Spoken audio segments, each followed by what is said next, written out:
Hello and welcome to the Daily Millwall for Saturday, 26th of 2022. In today's Millwall news, it was Matchday. We are back. We are back. Never mind Messi and Argentina, Murray and Millwall. Yes, this is from the southernnews.co.uk. It was Millwall 1 Brøndby, the Brøndby IF 1 at the Den. Some surprises, some good things to see. Basically what I hoped it would be. This is the match report, so let's have a read of it. Someone's got a much needed run out ahead of their championship return next weekend. And you can see there in your picture, Romain Essay. Now, if you've been watching my videos, you're a subscriber of this channel, you know who that is, because I told you all about him. Because he was an absolute star man when he started for the under-21s in their last game out. He was absolutely incredible. He is generally used as a substitute for the under-21s because he's actually an under-18 player. And there you can see they've scrambled to get him a kit number 50. But number 50, I think that's new. I think he didn't have a kit number before, so he's under 18. I think only the under-21s who are on pro contracts have got a kind of deal. They've got numbers, 40s and whatnot. But yeah, this is the match report. 666 views. Ooh. A Millwall return from the World Cup break with a 1-1 draw against Danish giants Brøndby. The Lions played out an uninspiring first half of the 11-time Super League champions. A long-range goal from Murray Wallace. No, it wasn't. It was not. It wasn't. It was Bradshaw. Bradshaw got touched, so you got to give it to him. Gave them the lead after a number of half-time substitutes. Yeah, if you go on Mill's Twitter, they've got a little clip running on there, and you can see that Murray Wallace made the goal. Let's not beat around the bush. He made it, but what it looked like is it looked like Bradshaw was trying to get out of the way of it because he ducked down. Or watch it, he gets his head on it. It doesn't really change the flight of it that much, but it does hit his head. And I think it puts the goalie off, so you've got to give that to Bradshaw. Does he really care? I think Bradshaw's claiming it anyway. It's not that important. It's a friendly game. I'm sure he doesn't get a goal bonus for that. It was a Tom Bradshaw goal, which, to be honest with you, he should have scored in the first half because he had a point blank shot and he managed to whack it straight at the goalkeeper. So, after a number of half-time substitutes, just as it looked like they were about to see out the win, Garrett's side were pegged back by a slick goal from Matthias Vistgarden, who almost added a second to win the game shortly after. So match details, there was no rustiness in Millwall's early performance as they started to play straight through Brøndby's. Iron Flame's aggressive play helped him to shrug past the visitors' midfield and play Mason Bennett down the lane. Yeah, Mason Bennett Scott Malone involved in a lot of stuff early going on. Attacking wise. He cut inside, but instead of going for goal, he put the back heel Scott Malone after spotting him on the overlap, although the left back's cross failed to meet Bradshaw in the middle. Romain Essay making his first start for the Lions in a near full strength 11. Yes, I don't know. He started in amongst basically the first team, so I don't know if that made him look good or he didn't stand out as being poor. But you couldn't say, oh, he's an under-18 player. I mean, he looked like he belonged there, to be honest. Was presented with a chance to shoot on the edge of the area after Bennett set him up after the left flank. Jay Cooper connected with the resulting corner, while Brøndby cleared as far as Billy Mitchell, whose scuff shot landed at the feet of Tom Bradshaw. The striker was given the golden chance to open the scoring from close range. But that's what I was talking about. But Mads Zermanson did enough to keep out his powerful effort with respect to save. Yeah. Point blank, he blasted at point blank. Literally, what would you say, 3 yards out? It just hit the goalkeeper and saved. The Danish Giants began to improve, and shortly before the half-hour mark created their first real chance. A low corner bounced into the path of Sigurd Rosted, but he blasted his shot narrowly over the crossbar. Essay, having impressed in his senior debut, came inches away from giving the hosts the lead. A Malone's short free kick was played to the winger down the right, allowing him to cut inside, clip the post with a curling effort from the edge of the area. Yeah, he hit the post. he hit the post. He had the second best chance of the first half. Millwall were almost made to pay for that mistake immediately after mistake. Not really a mistake, but that missed effort. It's not a mistake. Immediately after, when a mix-up between George Long and Jamie Shuckleton gave Brøndby an open goal to aim at, a situation made worse, and Charlie Cresswell slipped while trying to clear the ball, but Malone eventually popped up to clear the danger. I guess that was the Keystone Cops moment, literally like falling over, everyone's falling over, not dealing with the ball. I mean, crazy stuff going on there. The half ended with a plethora of poorly finished chances as Fleming, Christie and Capis both missed good opportunities to give their respective sides a lead. It became clear that any magic to split the sides would have to come after the half-time break. In fact, it took less than 4 minutes for that moment to materialise after Rout made 8 substitutes, bringing on Bartosz Białkowski, Danny McNamara, Sean Hutchinson, Murray Wallace, George Evans, George Saville, George Honeyman, George, and Andreas Vogelsammer. 4.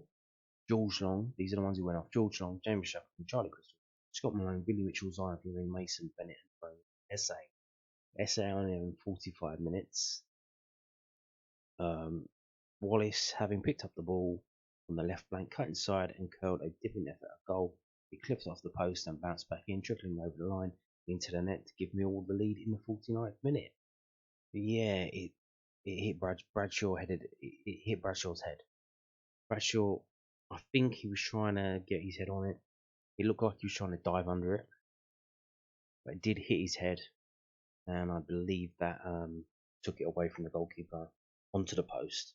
So it's probably going in anyway, but Bradshaw made it hit the post, and it went in. So that is Bradshaw's goal.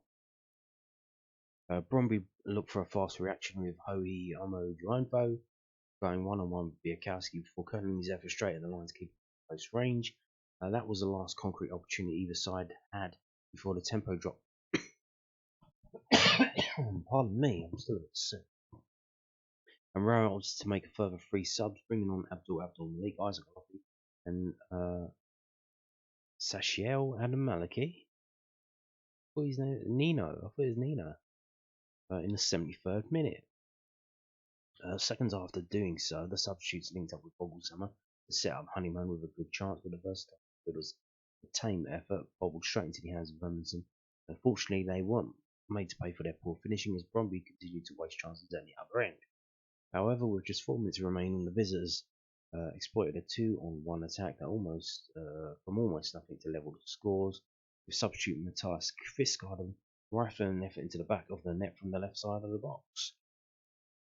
What you're not mentioning there is so obviously Adam Maliki comes in, he goes on the left, Murray Wallace goes in the middle, and Murray Wallace is at fault for the goal. He tries to pass it forward, doesn't get it right, goes to the Brøndby player, he comes forward and kind of slides in and tries to get the ball back. The Brøndby player is on the floor, he manages to stab it forward into the gap where the next Brøndby player is, which is where Murray Wallace should be, but he's lying on the floor with the other Brøndby player. So Murray Wallace as a left wing back, fantastic, created that goal out of nothing. Murray Wallace as a centre back gave away a goal, so not too good there, night and day. And yeah, they even had the chance to win the match in the 90th minute as Kvistgaarden looked for his second goal, although Adam Maliki rushed back to clear the ball off the line. Yes, very important clearance off the line there. Second half, I don't think we were actually better in the second half. In terms of playing football, playing the game. Obviously we actually scored, but we actually conceded as well. You could see the defenders tried to play as they were before when Long was on, but with Białkowski, and you can see he wasn't really dealing with it properly. And there was one time he kicked the ball, from a back pass forward, and he didn't get any height on it. It wasn't a high ball. It was like low. They went straight into the middle of the park, and the Brøndby players picked it up. So I can understand why Long's playing in the first team now, and what Gary Rowett's talking about when he mentions Biakowski's distribution. And I don't want to hit a nail in the coffin, but I think we need to find a new goalkeeper. To be honest, yeah. Bart's been fantastic, but he's two-time player of the season. He's done brilliantly for us since he's come here, but maybe it's time to move on now, which we are because Long's playing. But I mean, all in all, I mean, we did have the story the other day that Rowett doesn't want Bart to leave in the January window, but if you can't play the 4-2-3-1 formation because you don't have an out ball back to the goalkeeper, because it just creates chaos and just a nightmare. I mean, maybe it's time to move on. Oh, that was another thing. Two goalkeepers on the bench. On the graphic that Millwall put up on Twitter, Connell Truman was on the bench as well. So that was kind of weird. Just want to mention as well, Abdul Malik, when he came on, literally the first touch that he had, or the first chance in the area, so the cross comes in and he gets the ball. He probably could have done something and had a shot on goal. No, he lays it off to someone who's got in a better position, who's got a clear chance to shoot on goal. Very unselfish player is Abdul. Brilliant to see. I mean, good stuff. He did very well as well. I mean, you look at him; he's not very tall. That doesn't really matter at all. He does it all with his feet. He's absolutely brilliant. And just like to see more of him. Either for the rest of this season or next season, maybe in the FA Cup if we get depending on the opponent we get. But more on that later. So there you go. That's the match report from Southern News. See what they say in the match report from millwallfc.co.uk. Do they say it was a Bradshaw goal? Tom Bradshaw, yeah. So they're giving it to Tom Bradshaw. Tom Bradshaw opened scoring off the break in C16. There you go.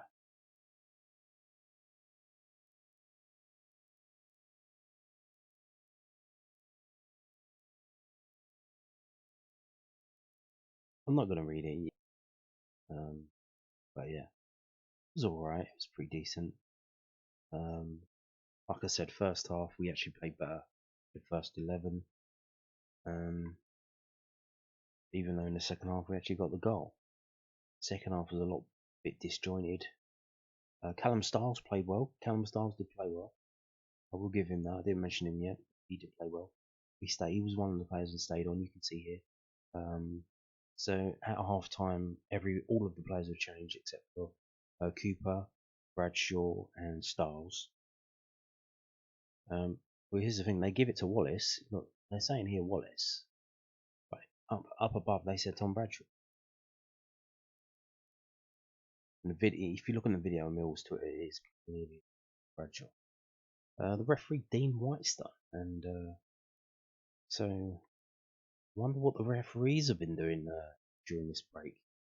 Have they been reffing games in Sunday League, or what have they been doing? They've been off on holiday? Who knows? Who cares? We'll see. So what did the other side say? Well, this is from bold.dk. Fistgarden scored against Millwall, a good match. Matthias Fistgarden believes that Brøndby were the best team in the training match against Millwall, which finished 1-1. Brøndby is currently preparing for the spring season. On Saturday afternoon, they faced Millwall in the training match. The match ended 1-1 after a late equaliser by Fistgarden, and the young striker was genuinely pleased with the effort and the goal.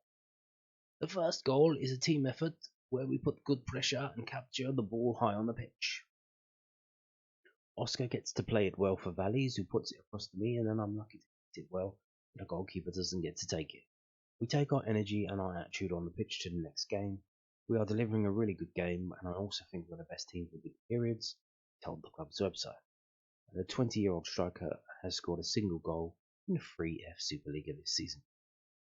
Let's just check out the comments. So when someone says, what ended the fight between the hooligans? As in, what was the result of the fight?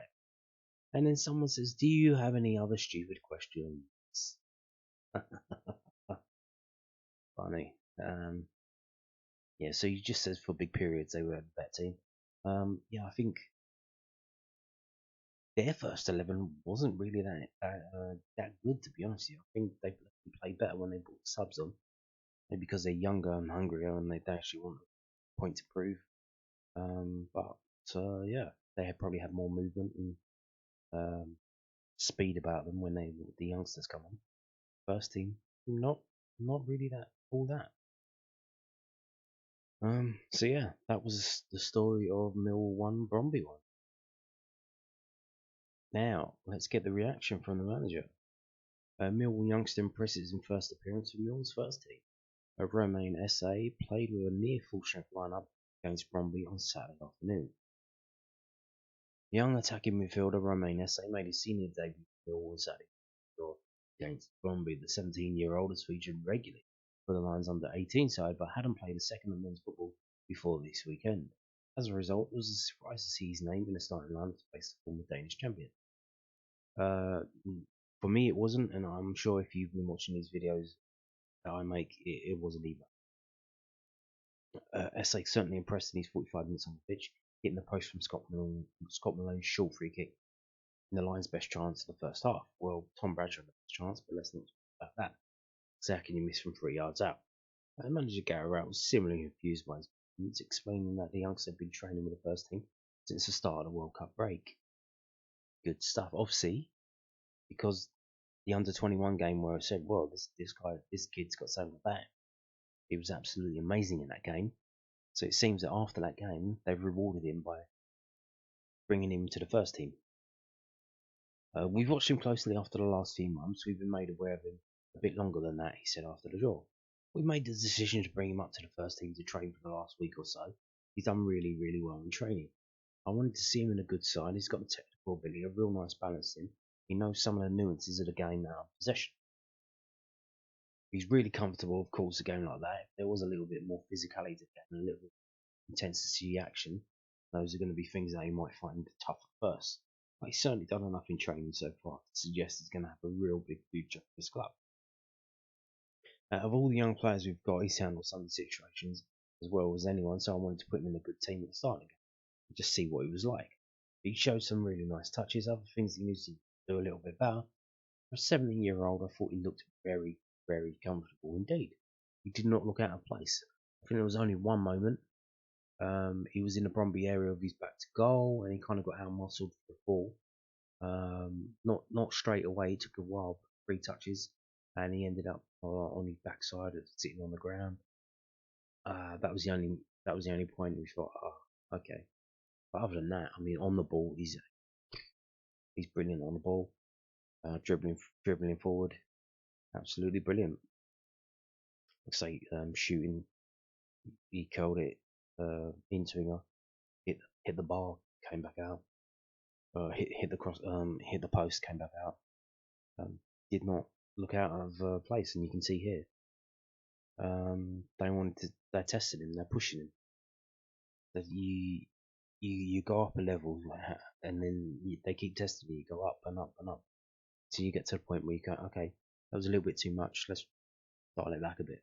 But I think I can't see any reason why not. He couldn't be on the bench for the first team. You've seen in the World Cup with England, like Jude Bellingham. Isn't Jude Bellingham only 18 years old? Like, doesn't matter how old you are. It's can you handle it? Are you good enough? And can you handle it?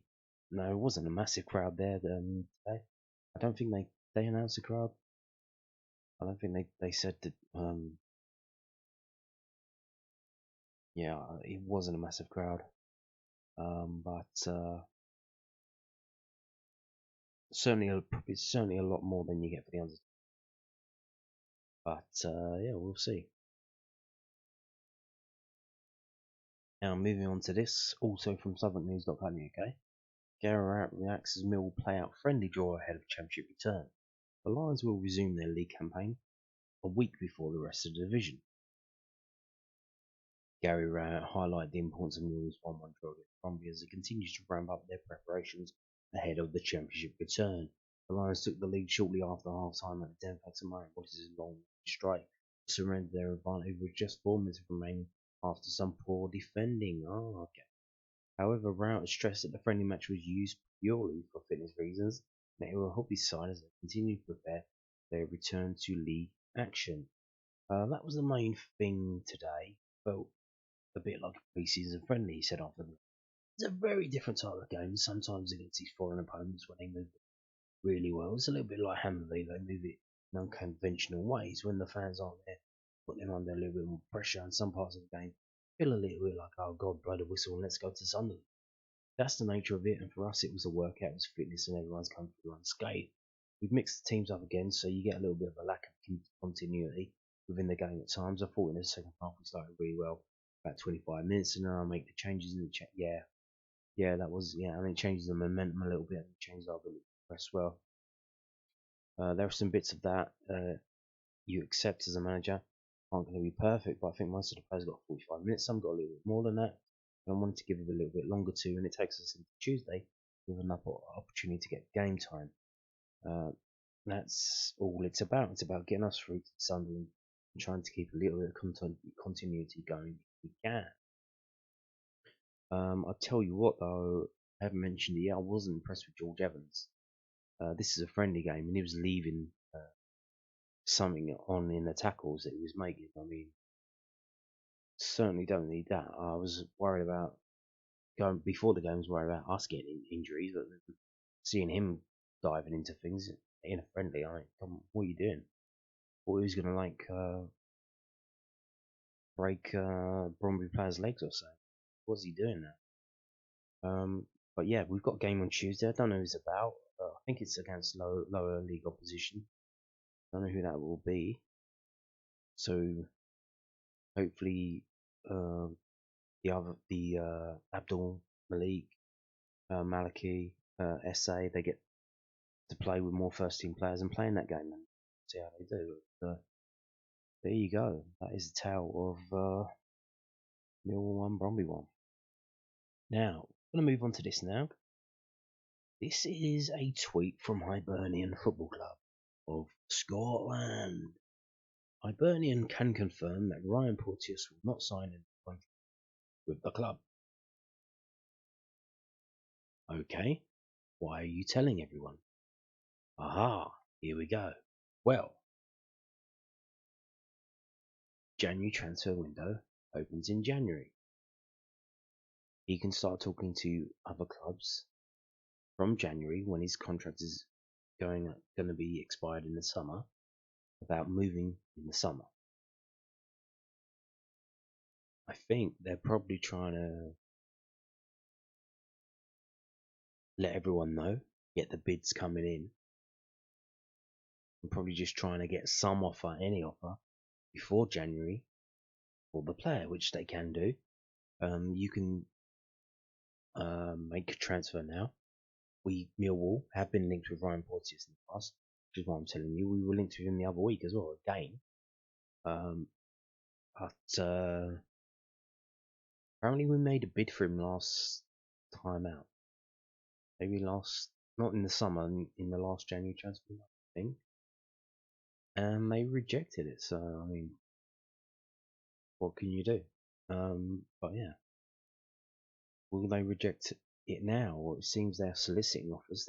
It's basically, they should add on the end of this text, come and make your bids, send your bids into easterroad.edinburgh.co.uk or whatever, email them in, because that's what they're basically saying. They're basically saying, he's leaving in summer, if you want a bid, make a bid. And will Millwall go back in for him?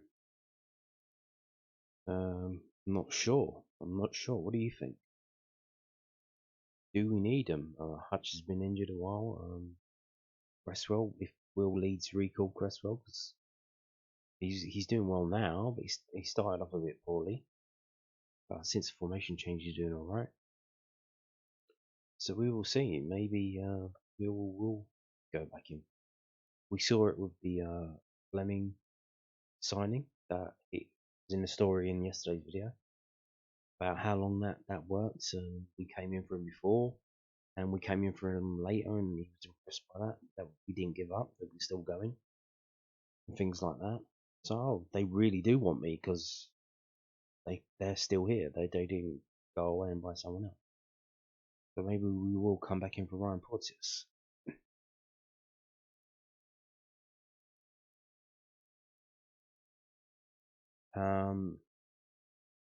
Now we're going to look at. I told you about the numbers for the FA Cup third round draw. We've got a bit more clearer now because the second round ties were played today, most of them. So here are the numbers, a bit clearer. We're number 26 in Monday draw. It's between 7 and 7:30. It's going to be on BBC Two and on some other stuff as well. So here are the numbers, and like I said, we probably want to the massive teams away. Get some money and get knocked out. We want the league. We want the playoffs in the league, don't we? We don't want an FA Cup run. We do not want it. Give it to someone else. But here are the numbers. As you can see down at the end, it's been a lot more clearer now. I think there's only 7 alls. Charlton is still there, so that's probably a guaranteed win in the next round if we get them. Dagenham, Redbridge, or Gillingham are still there. They were 1-1 today. But other than that, not a lot going on. Sheffield Wednesday, Lee Gregory, he's still there playing for Sheffield Wednesday.